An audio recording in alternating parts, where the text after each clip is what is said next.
am more than pleased to be with the Louisville branch this evening. Let me, on behalf of the nation's oldest, biggest, boldest, most cussed, and most discussed civil rights organization in the world, the National Association for the Advancement of Colored People, bring greetings to the members and friends of my first active branch of the NAACP, the Louisville branch. It's a pleasure to join with my board member, Raul Cunningham, and all of the supporters of this great association on this great evening. 2 days before what I believe and what many have already said will be the most important election in most of our lives. This is a time when we all need to think about where we are and where we're going.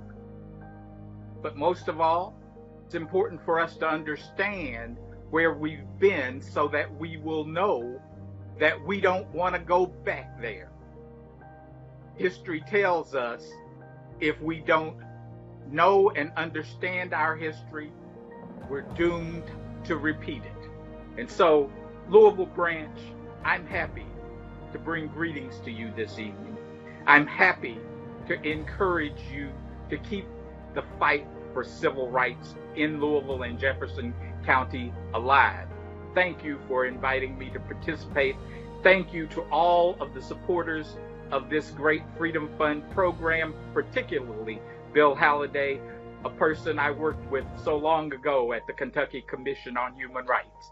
I am pleased to be with you this evening. I am looking forward to hearing from my friend, Jim Clyburn. So have a wonderful evening, and let's have a successful Freedom Fund program. Oh, thank you. Well, hello, everyone. This is a great opportunity for me to be with you tonight. I know I miss the camaraderie, the hugging, all of the things that we normally do at this event, and hopefully we can resume that next year because it's just one of the most enjoyable evenings of my year. But my role tonight is to introduce Jim Clyburn. We lost a giant in the country earlier this year when John Lewis died, and John was a friend of mine, someone whose friendship I treasured. We often found each other walking back and forth to the floor of the house because our offices were basically one floor apart. And, he was a great man who had endured so much, who had given so much, who had suffered so much, but who was so humble about his courage and his legendary status. The head of his youth NAACP chapter, who met his wife in jail, actually, a wife who tragically he lost not too long ago. But Jim Clyburn is one of these people who, when he speaks, everyone shuts up. That was true of John Lewis too, but Jim Clyburn, who is now the highest ranking African American in the United States government, as the majority whip in the House of Representatives, Jim is one of those people whose words mean something because his experiences have informed them. And I consider Jim a dear friend. We all say that all the time. I've had the opportunity to introduce Jim on a number of occasions, and we say, oh, he's my dear friend Jim. When I say it about Jim, that's not the normal, yes, we are dear friends. I've traveled with Jim. I've played golf with Jim. I've drunk bourbon with Jim. Actually, I drink the bourbon. He drinks Jack Daniels, and I've been trying to get him to switch to bourbon from Jack Daniels for over 10 years now. I haven't made much progress, but Jim and I have an amazing friendship, almost a love affair, I would say, uh, at least on my part, because Jim means so much to me. Has helped me navigate the House of Representatives, the intricacies of the politics of the House of Representatives, but more importantly than that, he's been an inspiration to me as someone who, on a daily basis, on a daily basis, defines what the moral side of America is, and for that I will always be eternally grateful. And I love serving with him. I love playing golf with him. I love drinking with him, and I love trying to move this country forward with him. And I hope after Tuesday that we will be able to take more definitive and aggressive steps in that direction. So with no further ado, I introduce to you my dear friend, the Majority Leader of the House of Representatives, Jim Clyburn. Let me thank my longtime friend, John Yarmuth, for his very kind introduction this evening. As many of you know, especially those of you who look in on our proceedings there on the floor of the House, Congress people often refer to each other as my good friend, but most times they don't mean it. I really do mean it when I say John Yarmuth is my good friend. He has been a friend from the day I met him, when he was running for Congress for the first time. As many of you know, he has made a real mark for himself in the Congress, chairing our budget committee for so many years.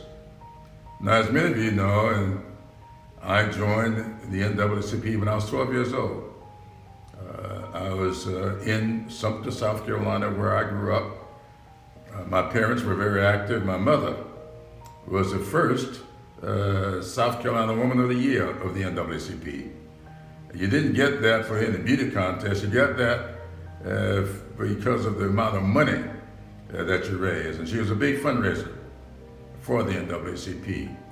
And of course, my father was a minister, and not far from where we grew up, in the little town of Sumter. The NAACP, through Reverend J. Delane, was doing the good work of challenging segregated schools. The very first case, Briggs v. Elliott, came out of that little town of Sumter.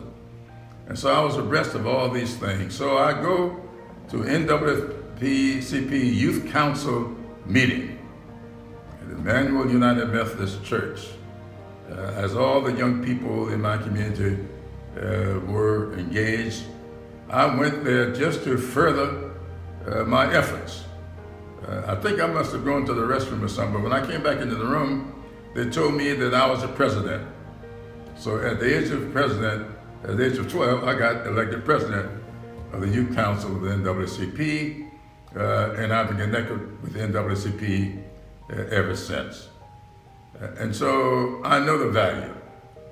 I often tell people when I was very young, still in high school, I expressed one day in my mother's beauty shop what I wanted to be when I grew up. And when I talked about my interest in politics and government, a lady in the shop, a longtime friend of my mother's, said to me on that day, "Don't you let anybody hear you say that again." And she wasn't throwing cold water on my dreams. She was just letting me know that a young black boy in Sumter, South Carolina, with those kinds of aspirations might be better off keeping them to himself. But when she closed the beauty shop that night, my mother came to me and brought me to the kitchen table and sat me down and told me not to let anything that lady said discourage me, to hold fast to my dreams, and I could live to do whatever I wanted to do. And all of that, as you now see, has come to pass. Not just because of my mother and her expressions, but because of the NAACP, the good, hard work of the NAACP. I am sitting where I sit today, and 55 other African Americans are serving in the Congress because of that good work. So I thank you. So we've got the work cut out for us, and thank you so much. for the contributions you make to this great organization. Thank you so much to what I know you're going to do to help make the Louisville community a better place for all of its citizens. I look forward to continuing to interact with Priscilla as far as civil rights and other things are concerned, and with John Yamath as we restore goodness to the legislative process that has seen a lot of tension in recent years. So thank you so much for allowing me to be here with you this evening. Thank you so much for maintaining what I know is one of the critical, most important aspects of our forward movement, and that is the coordination of the NAACP, the National Association for the Advancement of People of Color. Thank you and Godspeed. The Freedom Fund Banquet is our only fundraising activity for the year. And without the support of our sponsors and contributors, we could not function at the level we function. And we would like to recognize those sponsors and contributors.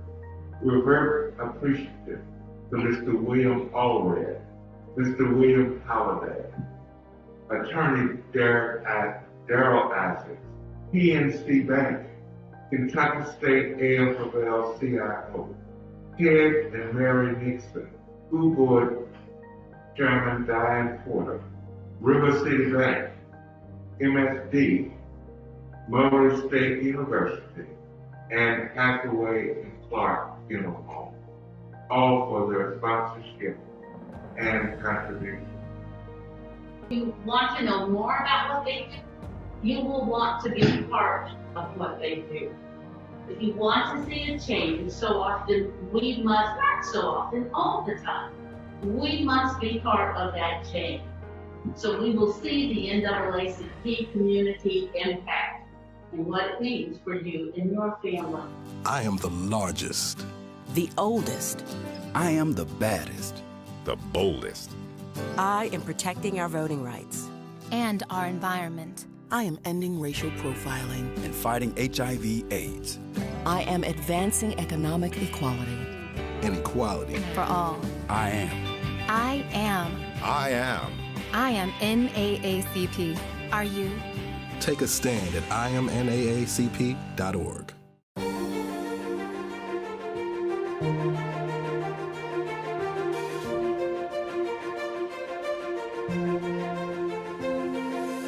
The NAACP was founded in 1909 to advance justice for African Americans. Today, the civil rights organization operates to ensure the political, educational, social, and economic equality of rights of all persons. Since its chartering in 1914, the Louisville branch has led in the battle for equality in a multitude of arenas. And this past year of 2019-2020 has been no different.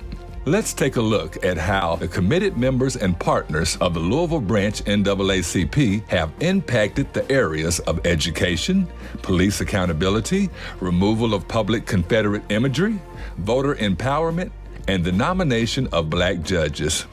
And the Education Committee has been very impactful over the years, going all the way back to the 1970s when it was a plaintiff in the lawsuit that led to the desegregation of schools in Louisville, Jefferson County. Education has been and will continue to be a priority. People look at us as a civil rights organization, which we are. But education is part of the mission.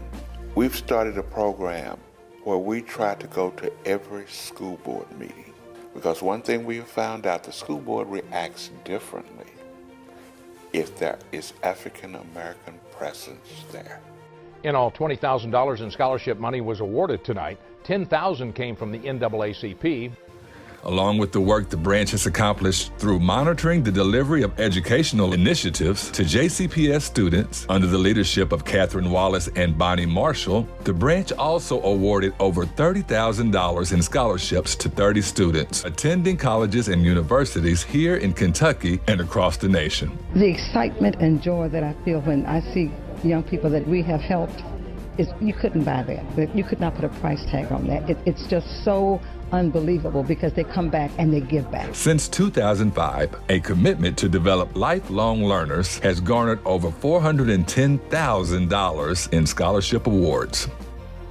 Advocacy by the Louisville branch of the NAACP within higher education helped move the Board of Trustees at the University of Louisville, which recently had no African American board members, to now be back in compliance with statutory requirements, having 3 black board members. We objectively seek to inform the public of the adverse effects of racial discrimination and seek elimination. The NAACP and the Louisville branch NAACP have at the top of their criminal justice agenda police accountability. To address community concerns, the organization printed and distributed the 411 on the 50 brochure, which gave detailed steps on how to best handle situations when citizens are stopped by the police. In April 2019, well before the recent onset of social unrest, the branch specifically addressed these issues in writing and also met with Mayor Greg Fisher and then Police Chief Steve Conrad, calling for external reviews of enforcement procedure and the creation of a civilian police review board that granted the members subpoena powers.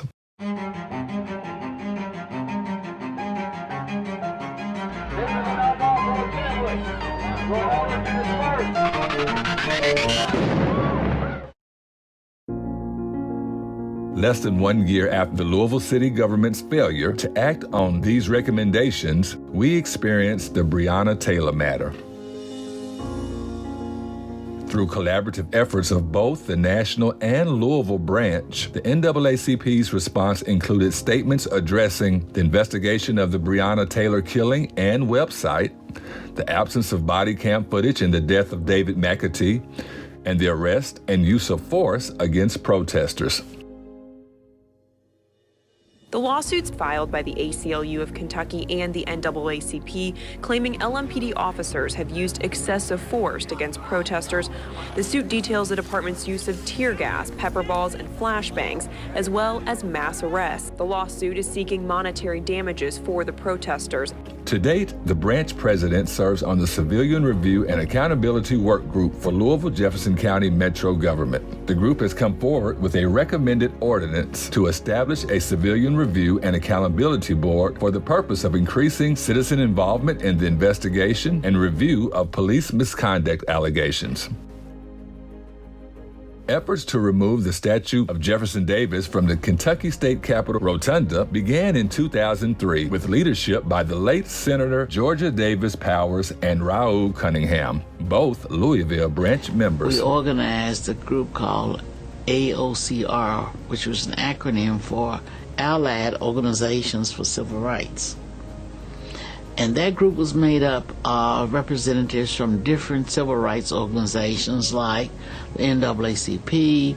Recent efforts have resulted in the Kentucky State Park's decision to discontinue the sale of Confederate memorabilia in all state park gift shops. NAACP continues its fight to bring down the Confederate flag. Any product bearing an image of the Confederate battle flag. Raul Cunningham feels hopeful about the future vote. Some will be upset. I understand that. But I hope they will be open-minded and realize the offensiveness. And in 2020, the statue was removed from the Capitol. Though Senator Powers did not live to see it, she had to have smiled on that date. We have a decision to make as a country. It's one thing to scream at the top of our lungs around the problem. It's another thing to march to the polls to address the problem. We must make the demands required for the future we want to see. Central to the NAACP mission is the call for equality of rights. The most fundamental and important of these rights, the right to vote. Volunteers of the NAACP are bringing the registration efforts to the streets. The NAACP chapter says these are nonpartisan efforts being made to move the needle in the voter turnout for the African American community.